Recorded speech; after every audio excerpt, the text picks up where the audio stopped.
What up, though, everybody? Welcome to episode 3 of Just Breathe with your girl Toya T, and my special guest tonight is Shicarra Williams. We will be speaking on childhood trauma going into adulthood and survival mode through it all. Shicarra is a daycare owner and a writer of a new, getting ready to be released book of Alone in the Light. So y'all be on the lookout for that book. It will be hitting the stores soon. Shicarra, welcome. Hey, thank you. Thank you for having me. How are you this evening? I'm great. How are you? I'm doing good. You look beautiful this evening. Thank you. You too. Can you? Can you hear me good? Is there a delay? Just a little bit. Yeah. You good? We can see how it goes. We got to get out and come back in. You can. So I'm playing this song because this is your song. This is one of your favorite songs. And doing my research on you and looking into this song. Hi, Toya. Thank you for joining us tonight. I hope you stay and listen to the story tonight. It's amazing. If you all hear love in the background, I don't know if everybody knows, but this song was originally named Lord. It was a gospel song originally. And they changed it to love. But when you listen to the lyrics, I have a whole new outlook on the song now. So I can see why you chose that song. It's amazing. So how do you connect with the song? How do you resonate with it? Everything he's saying is true. I had lost my connection. I lost my beliefs. I was lost. And I didn't think I didn't think he existed. I didn't think anything was real anymore. And I circled back around and he picked me back up and was like, "No, wait a minute." It's the block for you. Like, I got a purpose for your pain, so I need you to hold on a little tighter. That's what I'm talking about. And I'm like, okay, now I know for sure. I know. Right. Big facts. So tonight, I want to get into your story. I think your story is a story of just bravery, admiration, and I think that your story would definitely resonate with somebody else and hopefully touch somebody else that could possibly be going through the same things that you possibly went through and can get something out of the story. And before I begin, you all, I just want to let y'all know that some of the subjects that we talk about on this panel is discretion advised. It's definitely trigger based. If you're triggered easily, this might not be the podcast for you, because we do talk about series of different types of trauma that we have faced throughout our lifetime. Can you tell me when your childhood trauma, and what age it began for you? For me, it was 8 years old. 8 years old. 9, yep. And describe to us the first type of traumas, because a lot of people might not realize it as being traumas, but get into detail to me exactly what your life was like at 8 years old. I took on the responsibility, the role of pretty much of a mother. Everything a mother would do, what some of it would do for their children. I had to take care of 2 younger brothers, two siblings, learning how to put things in the microwave so we can eat while my mother's at work. I didn't help them with homework, any of that. It was just more so watching over them. When I shouldn't have been doing that at 8 years old. And I didn't have a lot of outside time. That took away my childhood, and that went on for years. So because you had to basically become a mother at 8 years old, you didn't get a chance to really experience that side of childhood of being outside, riding your bike, going skating, playing freeze tag and stuff with your friends. It was just pretty much go to school, come home, and be a young mother at 8 years old. Yeah. That's a lot of responsibility on your shoulders. So if you can remember, and if you can take me back, what is your mind going through at that typical age? Do what mama say do. And I went with it. As I got older, 9, 10, I began to be confused as to why I couldn't go outside and why I seen my friends with bicycles and, like you say, playing all these street games and red light, green light. And Right. it started confusion after a while. Right. So tell me this: was were you in a single parent home, or was your parents together? Yes, at that time, my mother was a single parent. My stepfather was in and out. So at that particular time, she was a single parent. Okay. Okay. So I'm sure that had to be a lot on her. And with you being 8 years old, how old were your siblings that you were taking care of? I was 8 or 9. They were 6 and 7. So you're talking about first grade, kindergarten type age. That's a very busybody type age. So that had to be a lot on you, because I'm sure they, ripping and running around the house, hungry, bugging you, wanting to go outside and play. So I'm sure that had to be tough on you. So the household was pretty much stable. You said with your stepdad being in and out. Where was your biological dad at this time, if you don't mind me asking? He was in prison. Wow. He just went to prison. When I turned 8, he had just went to prison. Wow. Okay. So that's a lot. That's another thing that's a lot, because as young girls at that tender age, we need our dads. Yeah. We need our dads. Yep. Wow. Okay. So let's get a little bit into detail. So that's the first type of set of trauma.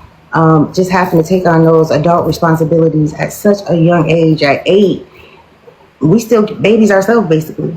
Yep. So that's a lot. And I just want to say thank you for everybody that's joining. I hope everybody had an amazing evening, and I pray that you all stayed to hear this beautiful story that Shicarra is telling us this evening. So let's get into it. A couple years down the road, let's say age 11, what's going on in your life? Yep. There was a summer party / birthday party for one of the boys. I believe it was the older boy, out of the two that I was taking care of, looking after. They had a birthday party, I want to say, and all of the boy cousins were invited over. And my mother had a rule: you be in the house by a certain time. If you're not in by a certain time, the doors are going to be locked. The oldest cousin of the bunch was 16 years old. Him and the second oldest, which was maybe 14, 15 years old. They were out, didn't make it back in. The oldest came to my room window, I'm assuming at that time, to get in, because mama say, be back in, and you're not. So my mind stayed. When I heard it and looked out, I see my cousin. I was like, oh, you don't want to get in trouble. I let him through the window, and he took advantage of me. So y'all were under pretty strict rule. Like they were pretty strict. Your mom was really strict about her rules and stuff like that. Okay. So that's another mindset to have. Okay. Yes. He climbed through the window. I didn't think anything of it, like I said, because that's my cousin. You don't want to get in trouble. I got your back, cuzzo. Right. Yeah. And he saved me. He took advantage of me. Wow. Yeah. 11 years old. And how old is this cousin of yours at this time? 16 years old. 16 years old. So that 16, his mind is right enough to know that what he's doing to you is wrong. Yes. 11 years old, your innocence was taken away by a family member. Yep. Where's your mindset at 11 and this is happening to you? Confused, because you are family. You are family. I was very confused. Why? I've had questions of, the house was full of people. Why didn't you scream? Why didn't you fight them off? Why didn't you do this? Why didn't you do that? It's hard. It's very hard when you have someone, for number one, as strong as he is. For number two, the way he took advantage of me, manhandled me. Right. In the midst of that, I'm confused. I was shocked. It's almost like my body went into like a shell. I don't know. I was just like shocked. I couldn't do anything. And before I knew it was happening to me. Wow. That's why I didn't scream and shout out. And also my mother was not the mother that was loving, and she did a lot of yelling and screaming at me. I wasn't comfortable. You wasn't comfortable going with her to tell her what was going on. So Even in that moment. with him being such a close family member, how was the interaction for y'all after the fact? Like, how was he with you after that had happened? Like, was he just went on about his way, like everything was all good, and try to remain normal? Like, what was that like for you, having to be with him after that? He went on about his life, his teenage life, as if nothing had happened. He still got to hang out with his friends, just being a normal teenage boy. And at this time, you hadn't told anybody yet as to what was going on with you. You was holding all this in, Yes. still dealing with being, at home, handling adult responsibilities, and now your innocence is taken away from you at 11 years old. Yes. That still is a tender age for anybody to have to go through that type of traumatic experience. Yes. You had you didn't have anybody that you felt safe with at that time to just be like, this is what happened. It wasn't until later, because remind you, it was the summer, so I got to go over to my godmother's house, and she had a son, my godbrother, and I confided I told him what was going on. Okay. And I didn't know that he was going back telling his mom what had happened. And fast forward a little bit, a couple of weeks of being there, my oldest brother on my biological father's side asked me to come over to his home to babysit my nephew. Mm-hmm. Of course, I was allowed to go. That's my brother. And I went over there, and I also confided to him to let him know what was going on. And then the very next day, he took advantage of me. Wow. So Same kind of manner, manhandle me, hand over the mouth. You better not say nothing, or I'm going to unalive you. I'm even more shocked now because you're my brother.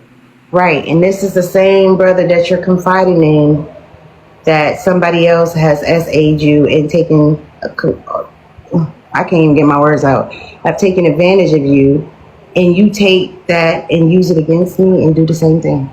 Yep. So I'm even more confused, and I had a lot of anger going on, a lot. Right, I was just getting ready to say, so now I'm sure your sense of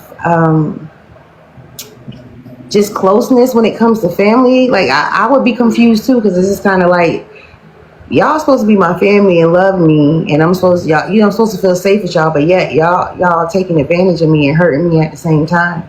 Yes. Wow. Yes. And people don't understand being that young. You were only what? You said 11? Yes. Yeah. My birthday wasn't until September. It was the summer. I was 11 years old. Wow. Wow. At 11. As young girls, we some of us haven't even hit puberty yet. And here you are being taken advantage of by your family members. Yep. So tell me, like, what type of environment was set up for y'all? Like, when it was just easy because nobody was around. It was just easy for somebody just to come do whatever it is that they wanted to do because you pretty much was holding the fort down by itself. Correct. Yep. It gave a way for the devil to always come in. He had a way always, and more than that possibly could have happened because the door was open. Wow. You're right, sis. So once he told your aunt, what'd your aunt do? She took up for her son. She said I was lying. We're trying to railroad her son. Trying to, I guess, destroy his life. Yeah, she didn't. I want to say she didn't believe me. She didn't believe me. So at this point, does your mother know about either one of the essays? Okay, so godbrother told godmother, well, my godmother, his mom, she came to me and said, if you don't tell her, I will. So I was forced to tell her. And it happened just how I thought it would. She yelled. She was yelling, why didn't you tell me? And what do you mean? And when did this happen? And instead of her embracing you and consoling you, it was more like a frustration type thing. Yes. That's crazy. Yeah. And to be that young, for me, I was 9, and I thought, because we were taught in school and stuff, that if something like that happened, you're supposed to say something. And when I did say something, like you said, you were called a liar. I was slapped in my face like really hard and by my grandmother and called a lying beat. And in those moments, I was only 9. You my grandmother, like you supposed to, like I'm supposed to be able to come to y'all, but y'all the ones, stranger danger, all of that is in the 80s. It's telling us to tell when something happened. We tell, and like my sister just said in the comments, it's just brushed under the rug, and then you're made to be out to be the villain for even saying anything. Yep. And I don't think people understand the toll that takes on you, that something like this, so volatile and so disgusting, happens to you at such a tender age. You have no control over your emotion. You don't even know how to handle your emotions. And then for people to look at you and call you a liar and make you feel like you're the one in the wrong is the most craziest thing to me. So tell me, like, after this, after your aunt is doing all this, what is you and her relationship like? Like, how does this affect the family after this comes out now? So I was forced to tell this story in front of the family several different times because my mother, I put 2 and 2 together after a while. There weren't certain family members around when the story was being told repeatedly. So at 2, 3, 4 different times, there was aunties that was coming in. It's like, now what happened? What you say happened? So I had to repeat myself repeatedly. And this abuser was in the same room. So almost like they was trying to catch you up in a lie or make you like recant what you said. Oh no, sis, you good. I see what you said. Yes. Wow. And that's crazy to me. But your aunt, so this is your aunt on your mom's side, your aunt on your dad's side? On my mom's side. This is the one that essayed me. This is his mother. Okay. So take me back. Tell me how your mother's family grew up. They were abused themselves. They don't like to talk about it. They sweep things under the rug still right now today. They don't like to talk about it. Every last one of them were abused. Essayed. They were. So she's a victim too. Yes. Yes. They don't like none of them like to come out and talk about it. None of them healed from it yet. Nope. They don't talk about it. How can you heal from something when you're not seeking therapy, when you're not trying to find some kind of platform or someone to talk to it about? Right. You are not alone. For all interview inquiries, DM Toya at JustBreathe Toya T on all platforms. My aunt, which is my cousin's mom, the one that when they essayed me, his mom eventually after time, she confided in me, and how I know a lot of this. She told me this is the one that told me that it happened to all of them, and it has never been resolved. That's where I get the information from. And that's crazy. So it happened to your mother and all her sisters, and then generationally it happens to you. And instead of them embracing you because they knew that it happened to them, they rather accuse you of lying and protect the predator. Yes. Which has been like this for generation after gen. I don't understand it. It's like it's some type of family code. Like, where we do this at? And in the meantime, I'm sorry, y'all. My mind is just going. We are the ones that have to sit back and suffer from the traumatic experience of being SA as a kid. We are children. We don't know how to comprehend what's going on. Right. Crazy to me. So tell me where your mindset is at this moment in time. Family, I'm sure, in an uproar. Very angry, still confused, not trusting anyone. Don't know where to talk. I did have one person when it all happened, my stepfather. He Okay. was my safe haven. He's the one who consoled me and rubbed my hair and wiped my tears and told me it was going to be okay.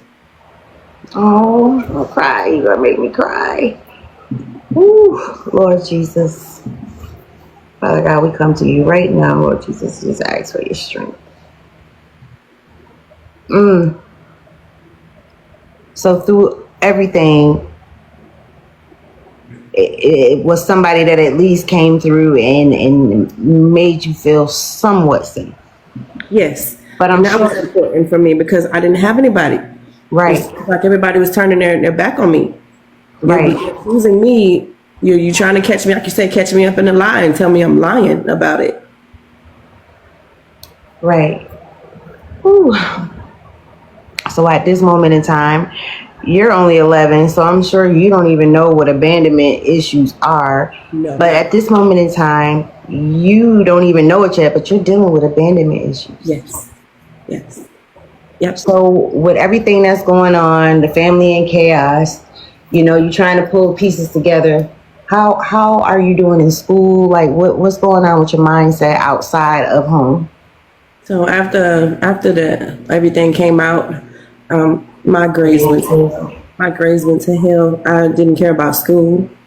There was this one particular time on two different occasions I was in school and I stood up with a pair of scissors and I told my class that I was going to kill myself. I started to see their faces on other people's bodies throughout the entire school. So you having nightmares, you dealing with paranoia, and it's reoccurring, and it's a recurring thing in your mind because Yep. wow. And that within itself, y'all, like that within itself will drive you nuts. Yes. Because it feels like you suffocate and you don't have any way out because it's just constantly a reminder in your face. And you start, I don't know for you, did you start feeling any type of guilt or shame or embarrassment like that did you start feeling like maybe it was my fault? Yes, I did. I started feeling very embarrassed. I think that was the word for it, just embarrassed. Embarrassed. And I started to feel guilt after a while. I was like, this is your fault. No, nothing that happened to you was your fault. And that's crazy because I think for a lot of us when we're dealing with trauma, we don't feel like we carrying the guilt, but we are. And we carry it invisibly. Like I say we have an invisible backpack. In survival mode because for some of us we're always in survival mode, so that invisible backpack is getting heavy now because now you being mama, you done been through two traumatizing I can't even put it into words. Yeah. My stepdad is he's my safe haven. If it wasn't for him, I don't know. Ooh, this is heavy.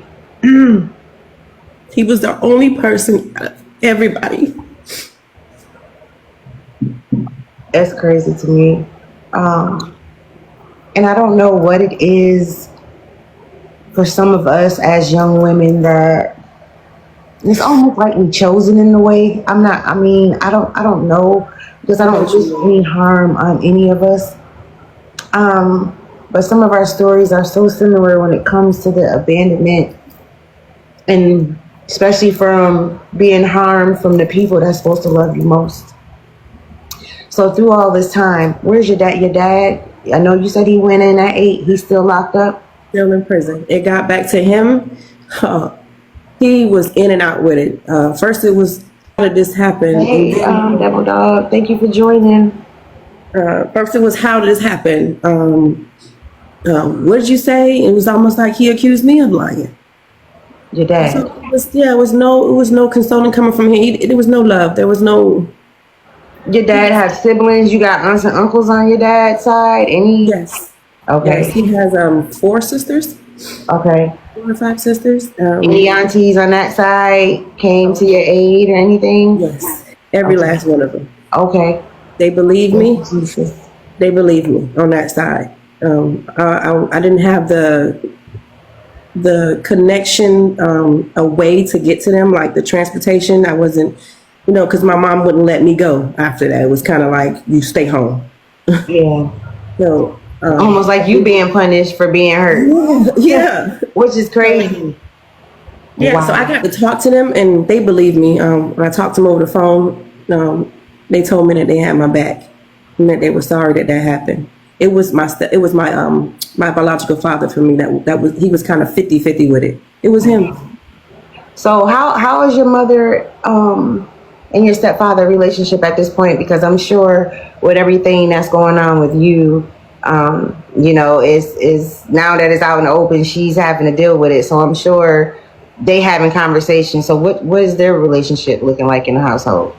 So because they always have had a abusive relationship themselves, physical abuse with each other, they would hit each other and they would call each other, verbally abuse as well. They would go back and forth. And this continued throughout the time. So at that particular time, when it was out and everything,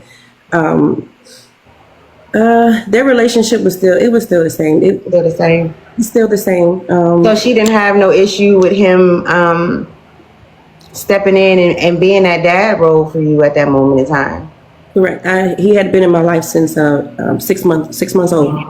My sisters want me to tell you that you're beautiful. Tell your story. Somebody is going through it now and need to hear it. Thank you. It gives me more confidence. And thank you all for joining. Yes, because this is a powerful, very powerful story. So I'm just still trying to gather myself because this is a lot for at 11. I'm trying to put myself at 11 and what I was doing at 11. I was going through my own trauma, but not in that sense of that. And for you to be able to actually have somebody to come and just be there for you is amazing, because some of us don't even get that. It's just like it happened. It's your cross to bear. Get over it, move on, and it's just what it is. Yep. And if it wasn't for my god brother, him too, he's my hero. Right. Thank God for him telling your aunt. So did anything ever happen to any one of them? Did anything? The 16-year-old cousin, he received community service. He was a juvenile. My brother was 22, 23. He received 2 years of prison time because I guess he confessed, and I guess they cut a deal. He later on said that they forced him to say that he did not do that. They forced him to say that. Wow. But yet the S8 kit confirmed, because not too soon, like I said, when I came back, I told my god brother and he told his mom. And then of course, once everything started transpiring, I had to go to the hospital, and he had given me an STD. He had the same STD. Yep. Ooh.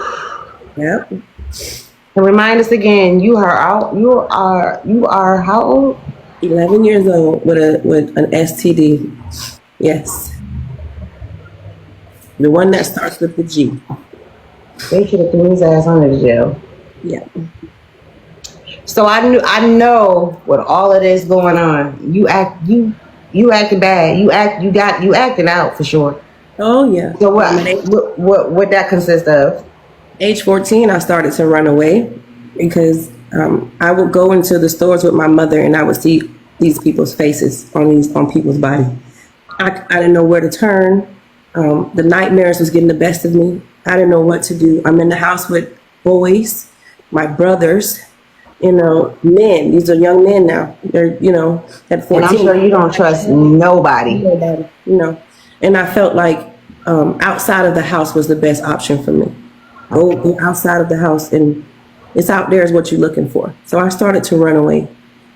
So you trusted friend, and it's crazy that you feel more love from strangers out in the street than you feel from being in your own home and being somewhere where you're supposed to be safe with your own family. Yes. And a lot of people don't know that a lot of us as females, as young females, have to make that choice to actually like end up like, I gotta get out of here or it's gonna keep happening. And I'd much rather be with somebody that I don't know that make me feel safe than with somebody that I do know that don't make me feel safe. And that's crazy because it's family. We supposed to be able to feel safe with family. Yeah. Oh, God. So at this point in time, 14, 15, running away, how's your relationship with your mom at this point? It was not, you would think that we'll be the best of friends. No, we were almost enemies. Wow. We were not the mother and daughter type of love and give me hug and kisses and no. So let me ask, do you think because she dealt with her own SA trauma, I'm not sure what kind of relationship she had with her mother, but do you feel like maybe she didn't know how to approach it because it happened to her and she didn't deal with it herself? Yes, because they were taught or they learned amongst themselves to just sweep it under the rug. And I don't think she knew how to handle my trauma. Right. So yes, she did the best she could. I don't. Right. With that, do you forgive her for that? Do you? Yes. Okay. I do. I forgave her. I told her I forgave her for that. Okay. That's a big step. Yeah. Just to go back a little bit. There was shortly after the first essay, when that happened, I had this one day I was gonna tell her, and she was leaving to go do something, and I said, "Can I go with you?" And she would do this to me all the time. I said, "Can I go with you?" And she said, "No, stay home." And I was gonna take the ride and tell her, but she told me to stay home. Like almost like it was a bother for her. You think she maybe knew and just didn't want to confront it or deal with it? No, I don't know what that was about. Maybe she did. I don't know. The connection for us was never really there. She put responsibilities on me at 8 years old. So that connection, that mother-daughter connection, was never even really there to start with. Yeah, and that's what makes me wonder, like, for her and her sisters, like, because of what was going on in their household, how she was taught to deal with stress and her being a victim herself, them being taught to just push things under the rug and keep it moving. Like her own survival mode. Like I had to go back myself because I blame my mother. I was so mad at her for so long. And I had to go back and think like, what was her mindset at that moment in time that I was going through that, because she was young herself and I didn't know her backstory as to how she was raised and if it could have possibly been happened to her, and if the same person that did it to me did it to her. Like I had to go back and ask all of them, like, did he do it to you? You know, because I mean, y'all was young and sexy and pretty, you know, back in the day, and they was like, no. So I was just like, so he just chose me out of the way. Yeah. Wow. And let me add on to these two predators. Right now, today, they have done that again. So everybody that thought that I was lying, they did it again. What? They both did it again. Did any of them go to jail again? Nope. And that was God's way of coming through. He helped me out so much there. I was so happy when I was sad for those young ladies, but I was on the other side. I was happy because now you was vindicated. Yes. Yep. No matter what they believe, no matter how they believe, like you told your truth and see, it happened to somebody else. So it wasn't just me. So And it's sad that you gotta have one of those moments like, see, I told y'all when you should have been believed in the beginning. Yep. Because for me being a kid, I remember, and I'm not sure if anybody else in the comments like grew up in the 80s, but we were told to tell. And when you do, you're made out to be a liar.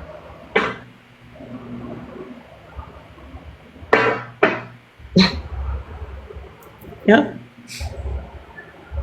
Nobody can understand what that mindset is unless they actually live through it themselves. Yes, I agree. And it's one thing to happen in adulthood, but for you to have to deal with having your innocence taken away from you as a child, and this is for men and women, because we have a lot of men that are vulnerable or not vulnerable enough to come out and tell their stories about being SA'd as young men.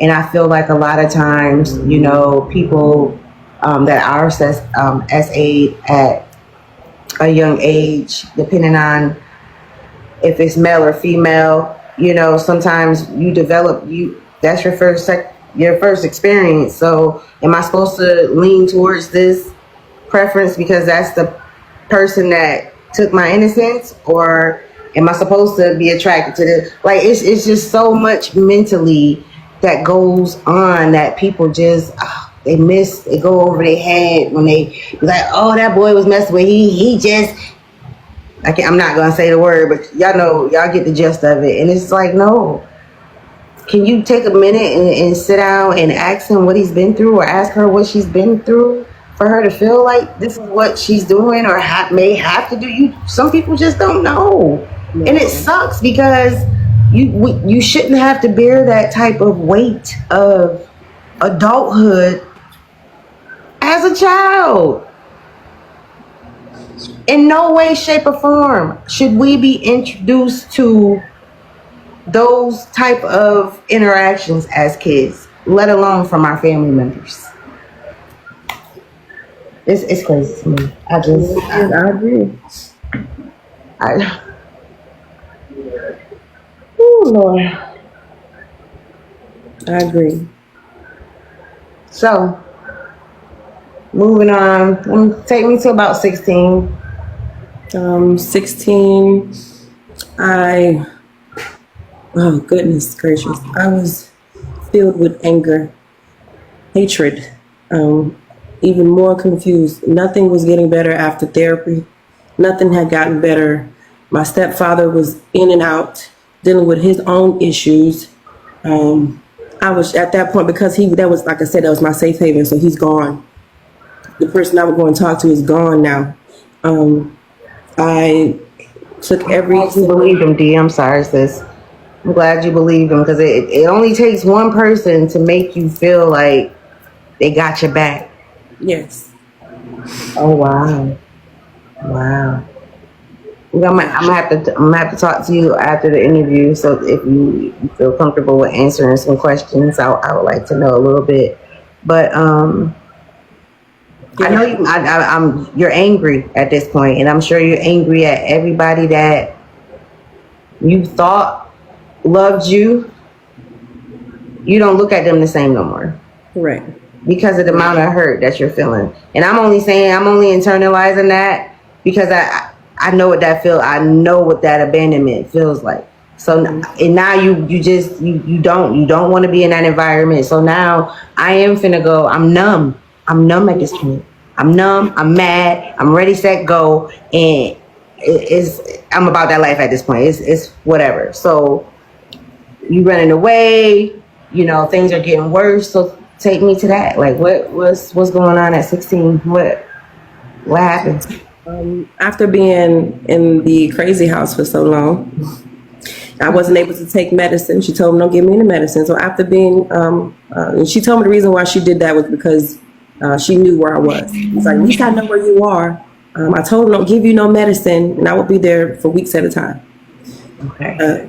So when you say crazy house, break it down for the people that's in here, because it's not technically called crazy house, but give them a little background on what you like a baker.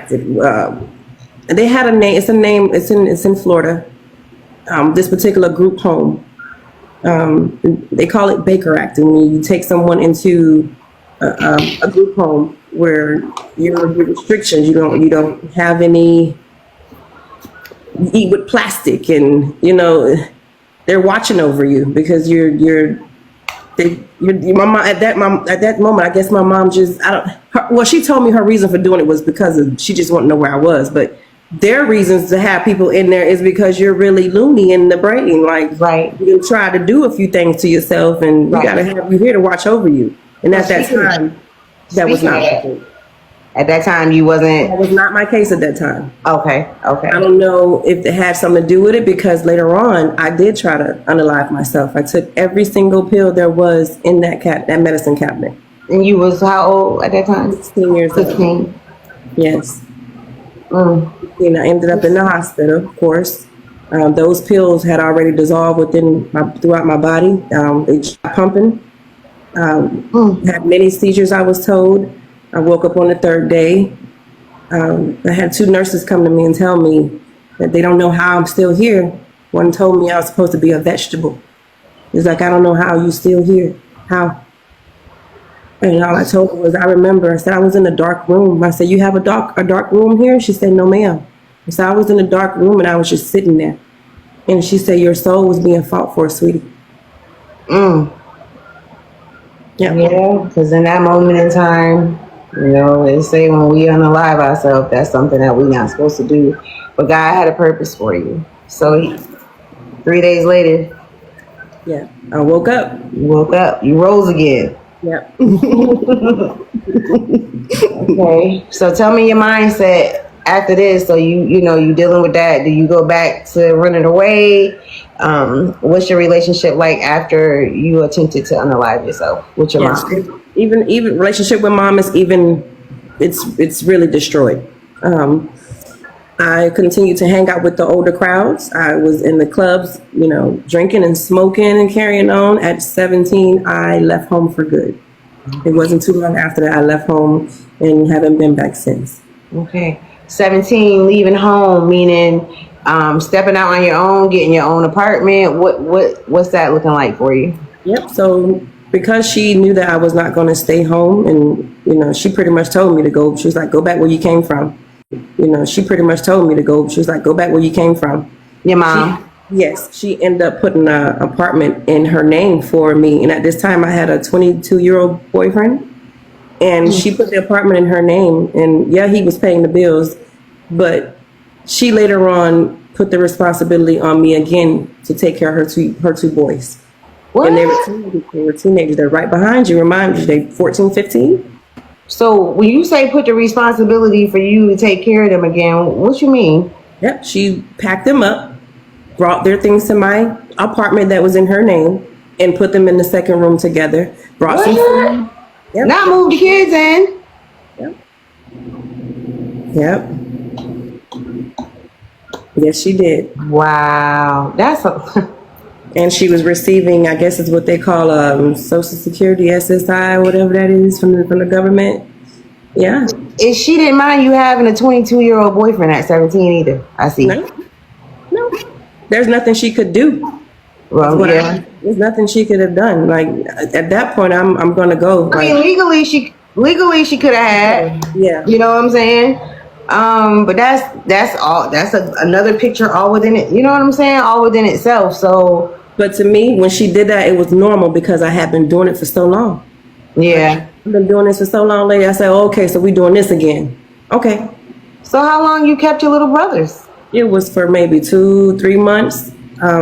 Because she was receiving some funds from me from the state, and I needed that money to help me move along. And I would ask her for it, and she would tell me no. So I got one of my aunts involved on my biological father's side, and she got involved, and that's when she gave it to me. She yelled at me, was like, you didn't have to call your auntie, and I was going to give you your money. And it got real nasty, and she came over, and she took her boys. She took all the food out of the refrigerator, out of the freezer, and she slammed the door, told me, F me. Yeah. What is this dynamic with mothers and daughters in this kind of like love-hate type relationship? Like I don't want to say it's a jealousy thing, but then again, it's almost kind of like, is it? Like, what is it that you have against me as your daughter, the child that you brought into? Because I didn't ask to be here. You brought me here. You dislike me so much as your child that you will put me through this. I think it was a favoritism thing, because throughout the years she would buy them things, and I would have to always wait. how I received my Christmas gifts and birthdays was on my biological father's side. They would send things, or they would, at some point I was allowed to go for Christmas and get certain things. I had, of course, to leave some of those things behind because I wasn't allowed to bring, certain things back. But my clothes and shoes, it all came back. She was that type that if they bought you something because it was coming from them, she ain't want you to bring it home. It was the aunts that didn't want me to take it back because my mother wouldn't take care of it, and okay. I was told as a baby I wasn't being taken care of the right way as a baby. That I had sores all over my body, and then when they would get me all cleaned up, and she would come back and take me. Wow. Yeah. That's crazy to me. So the only way they knew how to keep some of my nice things so that I can have it is to keep it with them. And then when I come over, I'm able to play with the stuff, and it's always there for me. Yeah, I guess that would make sense so that you could have it and it not be destroyed. But it's sad that you had to go through that just within itself. Like, I can't bring my stuff home because that's how I was feeling then. But when I look back on it, I'm like, oh, I see why. They tell me, well, your mama did this when you were a baby and you were this age, and I'm like, oh, okay, I see why you would leave some things behind. Yeah. So you in your own apartment, you got your boyfriend, you living, you working, like in school, what you doing? Yep, not in school. After she came and got her boys at age 18, I began to strip. I was a stripper at 18 for a year and a half. Some asked me like, why? You, especially coming from where you came from, why would you do that? How are you comfortable doing that? Easy. I've already been abused. I've already had the most precious thing taken from me. So for someone to see a nipple of mine or my butt, it's like, okay. Right.